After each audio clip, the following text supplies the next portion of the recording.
Samsy. Hey guys. Oh, we got story time on a little scooter. There's Scooty. Alright. Around the World in 80 Days.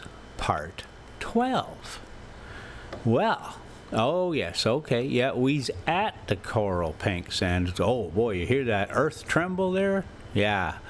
Oh boy, that's got to be at least 48 decibel. Haha. Okay, so we's at the, we's at the coral pink sand dunes up here in Utah, and it is a spectacular place, and it's a good time of year. It's the fall, and boy, there's not many people here, and it sure is making me wish I had an ATV, because I ride around on the scooter here, and there's only so much I can do on the scooter.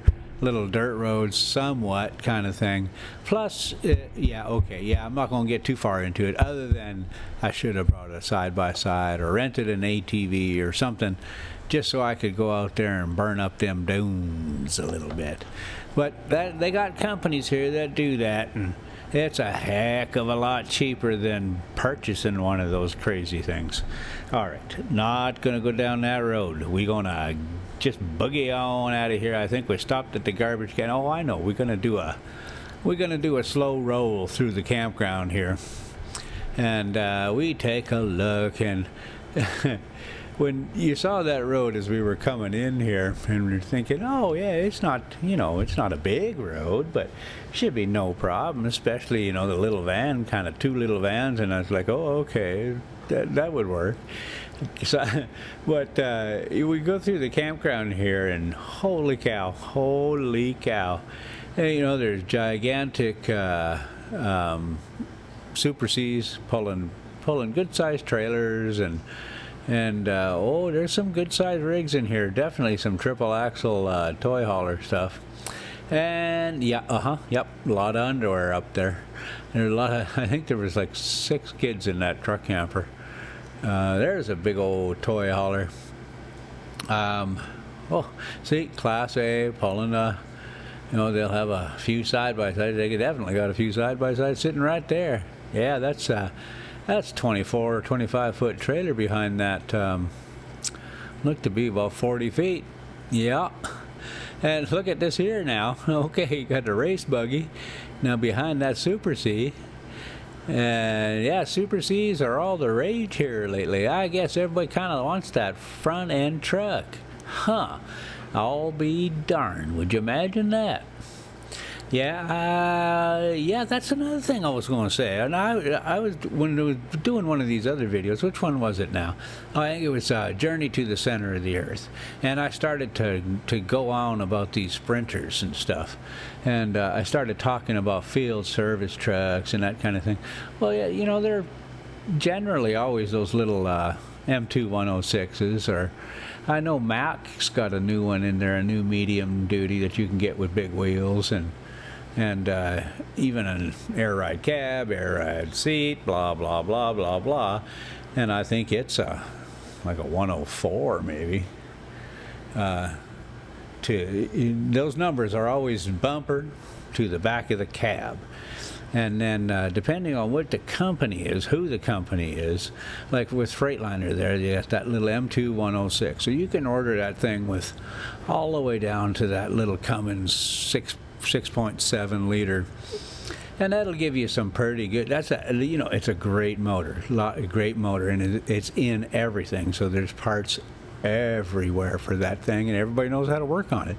So that's generally, if we were talking a Class 6 RV, that's like 26,000 pounds gross vehicle weight.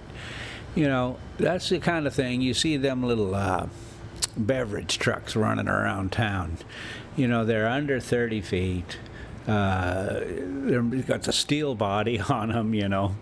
If the RV manufacturers get away from that sprinter thing, you wouldn't have to make everything out of plastic. Okay, I am not doing a sprinter rant today. Okay, anyway, we'll join that discussion again later. We're gonna we're gonna boogie up the road. We're just gonna do a little bit of rolling around here and just kind of generally explore the area. And yeah, there's a Beamer guy. All right.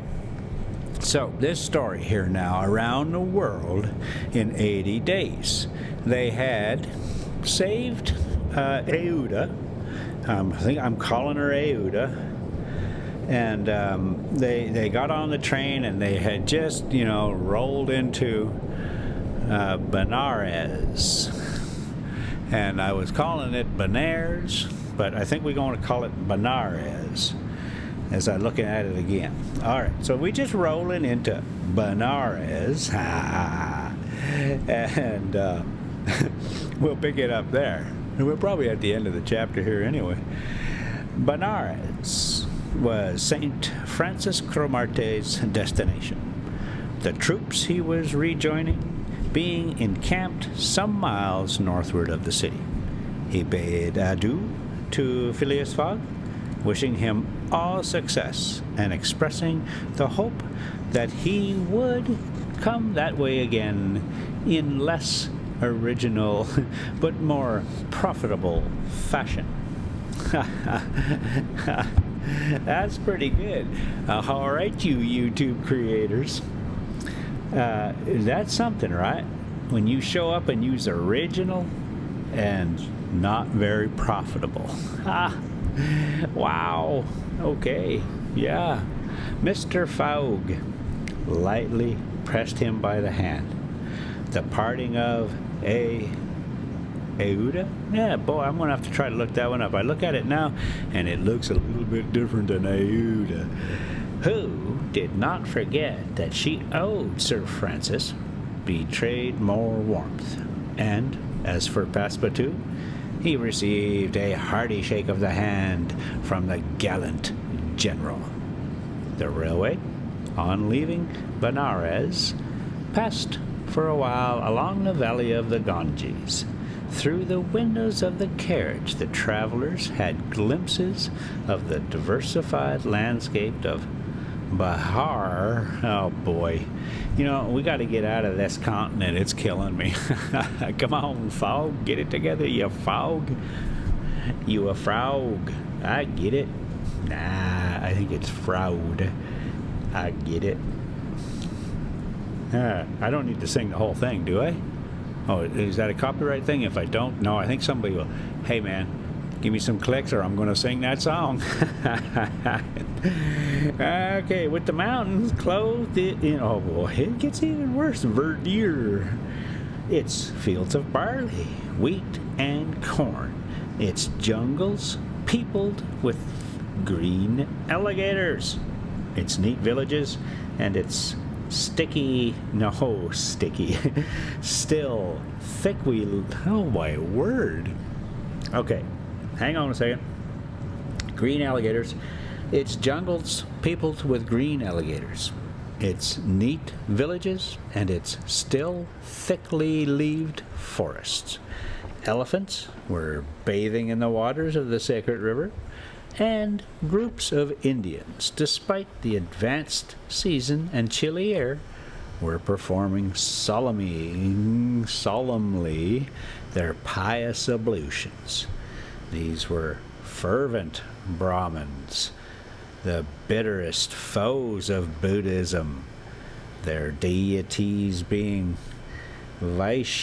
Vishnu, the solar god, Shiva, the divine impersonation of natural forces, Shiva, but Shiva, yeah, we'll try that one, and Brahma, the supreme ruler of priests and legislators. Oh boy, we'll have to get us a Brahma up in here. All right, let's look back at this road here. So this is a staging area where you can just enter this vast riding area. Basically, that whole thing you see all to the left here is parking area.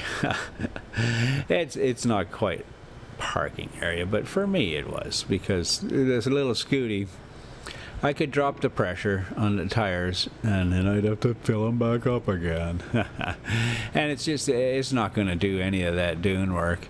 This is basically just where they come with the big old trailers and unload, and then poof, off into the boonies they go. And boy, it sure does look like fun. And there's even, well, I guess that was at the sand dunes at the state park there. There was a sign saying that no Jeeps, no vehicles allowed. So it doesn't matter how much modification you done, you ain't getting out there with a Jeep. It's pretty darn soft too. You know, maybe tracks with those things. I don't know. They don't seem to last. All right, what would these divinities think of India, anglicized as it is today, with steamers whistling and scuttling along the Ganges, frightening the gulls which float upon its surface, the turtles swarming along its banks, and the faithful dwelling upon its borders. The panorama passed before the eyes like a flash, save when the steam concealed it fitfully from the view. The travelers could scarcely discern the fort of Chupini. Wow. 20 miles southward from Benares, the ancient stronghold of the Rajas of Bihar, or Gazipur. Oh boy, oh boy, oh boy. You know what? I should just, I'm going to start this thing off with Sam, she's so sorry I don't speak good. No, it's probably too long and weird.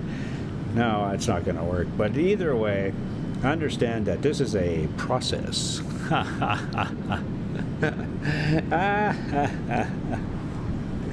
Okay.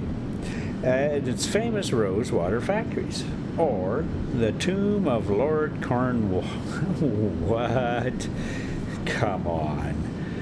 And it's okay, just hang on a second. Let's take a look at this drive, because I see what's coming up, and this might be one of them loop situations. We'll see if we can sneak up on it and then just dash on by.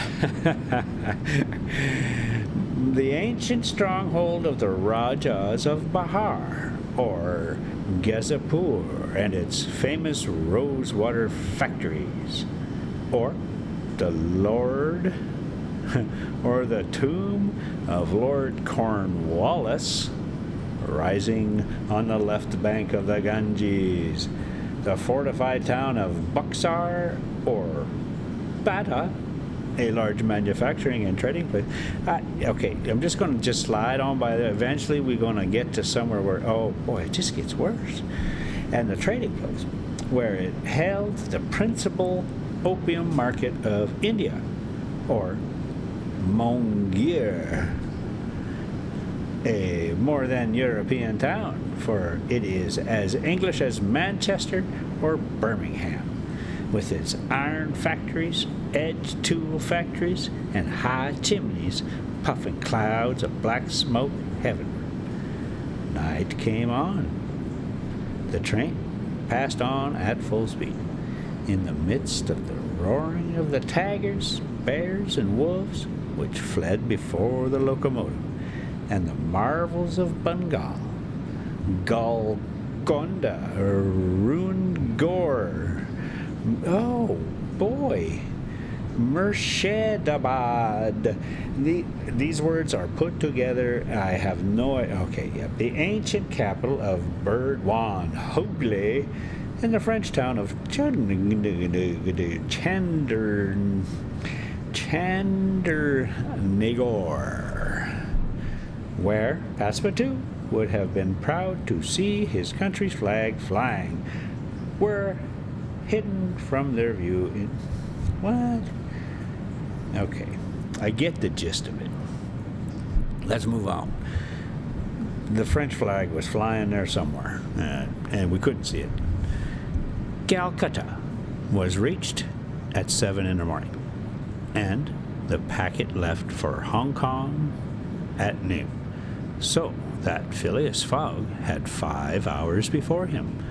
According to his journal, he was due at Calcutta on the 25th of October, and that was the exact date of his actual arrival. He was therefore neither behindhand nor ahead of time.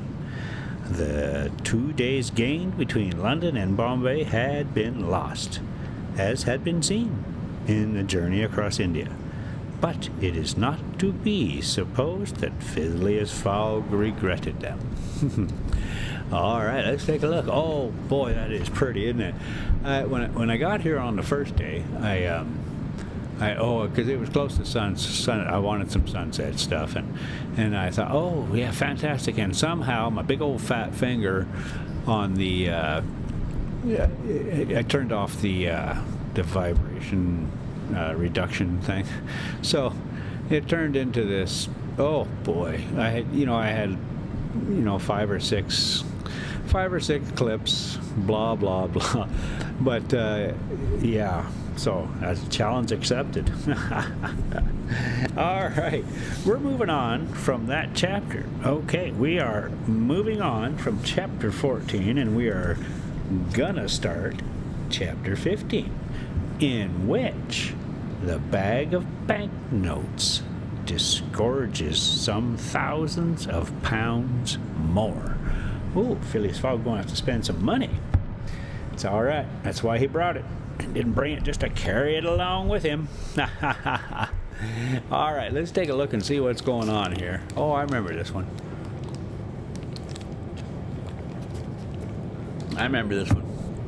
It just looks like it just goes on and on and on. And it does. It hooks up with the main road on the other side over there, and it's not offered as a quick go-to kind of thing. It must just be like forever, just beat up and not real good. All right, chapter 15, in which the bag of banknotes disgorges some thousands of pounds more. The train entered the station. We're just going to drive right back. I'm not even pretending that I don't know that. It's good to see the difference in the lighting, though, right? Okay, yeah, couldn't pull it off even. It's probably the middle of the day. All right. The train entered the station, and Passepartout, jumping out first, was followed by Mr. Fogg, who assisted his fair companion to descend. Phileas Fogg intended to proceed at once to the Hong Kong steamer in order to get Aouda comfortably settled for the voyage. He was unwilling to leave her while they were still on dangerous ground. Just as he was leaving the station, a policeman came up to him and said, "Mr. Phileas Fogg." "I am he." "Is this man your servant?" added the policeman, pointing to Passepartout. "Yes." "Be so good, both of you, as to follow me." Mr. Fogg betrayed no surprise whatsoever. The policeman was a representative of the law, and the law is sacred to an Englishman. It used to be. Passepartout tried to reason about the matter, but the policeman tapped him with his stick, and Mr. Fogg made him a signal to obey. "May this young lady go with us?" asked he. "She may," replied the policeman. Mr. Fogg, Aouda, and Passepartout were conducted to a palkigari. Let's leave it there before it gets out of hand. A sort of four-wheeled carriage drawn by 2 horses, in which they took their places and were driven away. No one spoke during the 20 minutes which elapsed before they reached their destination. They first passed through the Black Town, with its narrow streets, its miserable, dirty huts, and squalid population. Then through the European town, which presented a relief in its bright brick mansions, shaded by coconut trees and bristling with masts, where, although it was early morning, elegantly dressed horsemen in handsome equipages were passing back and forth. The carriage stopped before a modest-looking house, which, however, did not have the appearance of a private mansion. The policeman, having requested his prisoners, for so truly they might be called, to descend, conducted them into a room with barred windows, and said, "You will appear before Judge Obadiah at 8:30. He then retired and closed the door. "Why, are we prisoners?" exclaimed Passepartout, falling into his chair. Aouda, with an emotion she tried to conceal, said to Mr. Fogg, "Sir, you must leave me to my fate. It is on my account that you receive this treatment. It is for having saved me." Phileas Fogg contented himself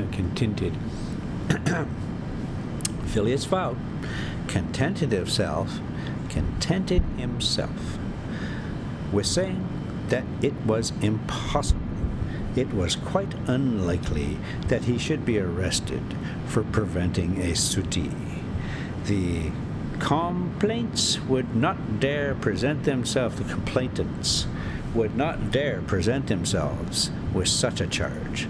There was some mistake. Moreover, he would not, in any event, abandon Aouda, but would escort her to Hong Kong. "But the steamer leaves at noon," observed Passepartout nervously. "We shall be on board by noon," replied his master placidly. It was said so positively that Passepartout could not help muttering to himself, "Parbleu, that is certain. Before noon we shall be on board." But he was by no means reassured. At 8:30, the door opened, the policeman appeared, and, requesting them to follow him, led the way to an adjoining hall. It was evidently a courtroom, and a crowd of Europeans and natives already occupied the rear of the apartment.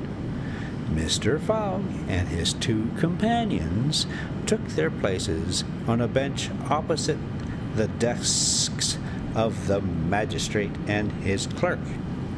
Immediately after, Judge Obadiah, a fat, round man, followed by the clerk, entered. He proceeded to take down a wig which was hanging on a nail and put it hurriedly on his head. Well, now he's official. He got the wig on. Oh no, he put on the wig. Oh no. "The first case," said he. Then putting his hand to his head, he exclaimed, "Hey, this is not my wig."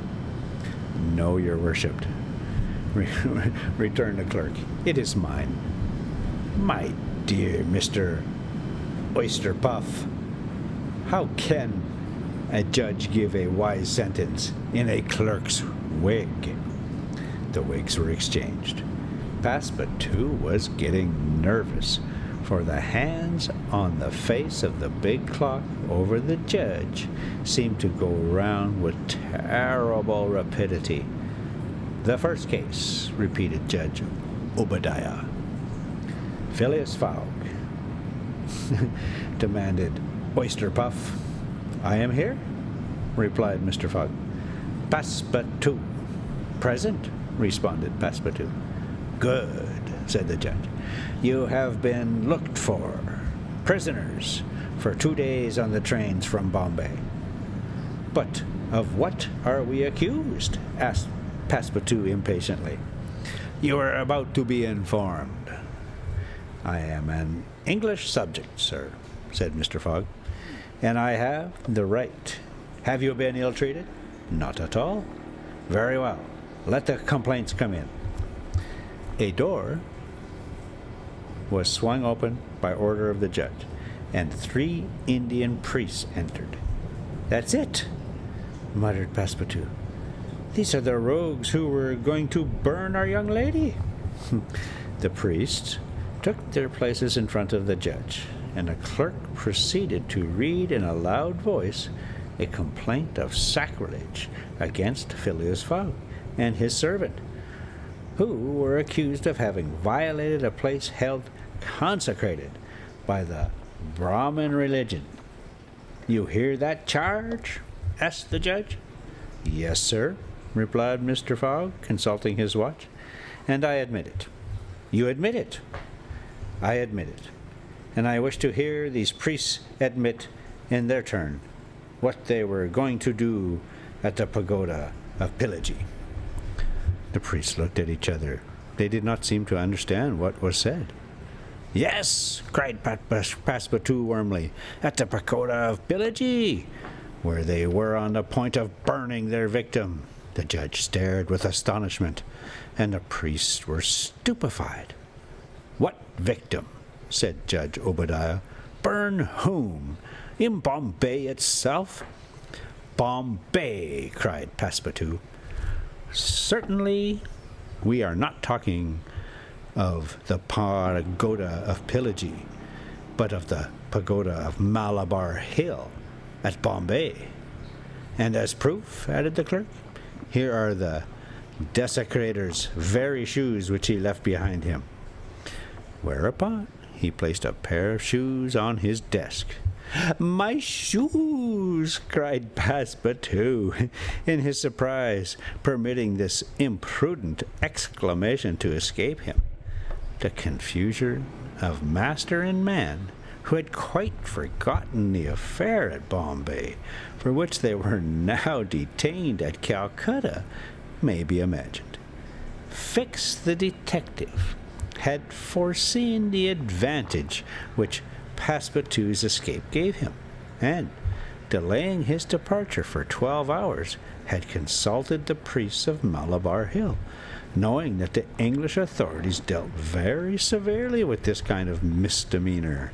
He promised them a goodly sum in damages, and sent them forward to Calcutta by the next train.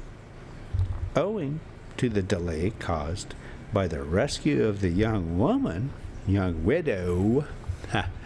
Okay, so yeah, here's a little off-roady bit, and this sand is, soft and stuff, but little Scooty really has to dig in to get out.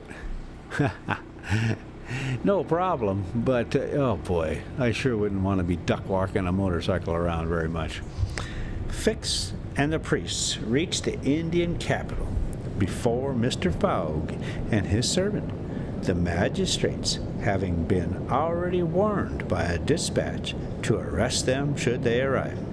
Fix's disappointment when he learned that Phileas Fogg had not made his appearance in Calcutta may be imagined. He made up his mind that the robber had stopped somewhere on the route and taken refuge in the southern provinces for 24 hours. Fix watched the station with feverish anxiety. At last he was rewarded by seeing Mr. Fogg and Passepartout arrive, accompanied by a young woman whose presence he was wholly at a loss to explain. He hastened for a policeman, and this is how the party came to be arrested and brought before Judge Obadiah. Had Passepartout been a little less preoccupied, he would have espied the detective ensconced in a corner of the courtroom, which, watching the proceedings with interest, easily understood, for the servant had failed to reach him at Calcutta, as it had done at Bombay and Suez. I'm going to let it go. Judge Obadiah had unfortunately caught Passepartout's rash exclamation, which the poor fellow would have given the world to recall. Ha ha ha! Let's take a look and see where we're at. Boy, we really digging in here. It's just such an exciting little story. All right, I think we're almost done rolling around this this area here. I think I'm going to head up the hill and go and check out. Oh, see, I think I just. Oh, yeah, for some reason. Oh, I bet you I turn around and go, hey, you know what? I bet you I want to go up that hill. No, I can't remember if it's today or tomorrow. I mean, yesterday. No, how does that song go? All right, let's get back to it and find us a good spot, because I can sense it, like my spider senses is tingling. Oh, I do have a spider episode coming up. We ended up with a lot of spiders this year, and some of them is kind of spectacular. So I made a point to get their permission to, they signed releases, and we're going to work them into the roadmap. Okay, Judge Obadiah. Oh, he would really like to get that. He'd like to call that back. The facts are admitted, asked the judge. Admitted, replied Mr. Fogg coldly. Inasmuch, resumed the judge, as the English law protects equally and sternly the religions of the Indian people, and as the man, Passepartout, has admitted that he violated the sacred pagoda of Malabar Hill at Bombay on the 20th of October, I condemn the said Passepartout to imprisonment for 15 days and a fine of 300 pounds. 300 pounds! Cried Passepartout, startled at the largeness of the sum. Silence! Shouted the constable. And, inasmuch, continued the judge, as it is not proved that the act was not done by the connivance